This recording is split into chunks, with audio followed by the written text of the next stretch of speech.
My name is Leigh, and I represent Wild Horse Education.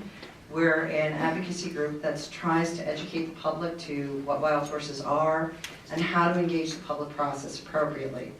I'm disappointed to see not many of them here at this meeting.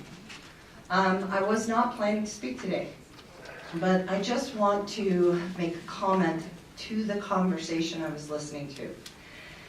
And basically the conversation seems to be one where we're talking about this insurmountable crisis, this dreadful looming dark cloud.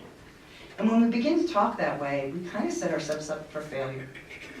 What we have when we keep it in perspective, if you can listen to some of the numbers that Carla was talking about, we're talking about very few horses in the big picture, very little forage, and very little land. This is a problem we can solve. The problem is we have to go back and we have to begin to look at where we made mistakes and be honest about those mistakes, and then create a justifiable position for decision making, which means you have to know what it is you're managing. When we talk about elk, when we talk about other wildlife out there, people can define summer ranges, winter ranges. They can define them very clearly with available data. We can't do that with wild horses. We don't know. So you create an indefensible position. First, under the law, what we have to do is define what viability of use means for a wild horse herd. What does that mean? How many horses create a viable use, and then what is needed to sustain that use? We're only talking about less than 10% of public land. So that's where these horses are supposed to be. When we manage them as a harvestable feral resource, which is what we've been doing, in other words, they make money for somebody when they come off the range, and we continue to run that system into the ground, you end up with no place to put horses. So what we have to start to do is really begin to look at on-the-range management. What is the information that we don't have that's missing? I mean, we have herds, for example, there's one in California that hasn't been gathered since, 1988? Carla's working with that group. And they haven't been gathered since 1988.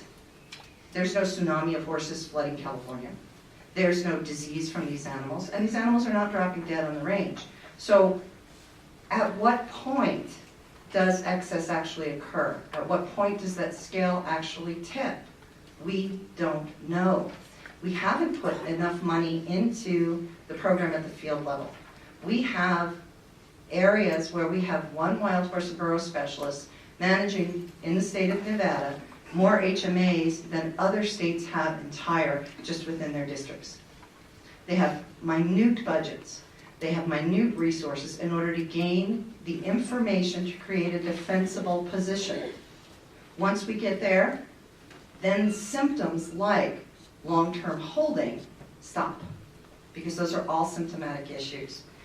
When we begin to address symptoms with creating another problem, like putting a long-term holding facility, calling it an eco sanctuary, sticking it on an HMA, removing more horses off the land than are going to be in the sanctuary, are we really problem solving? That's all I wanted to say. Thank you.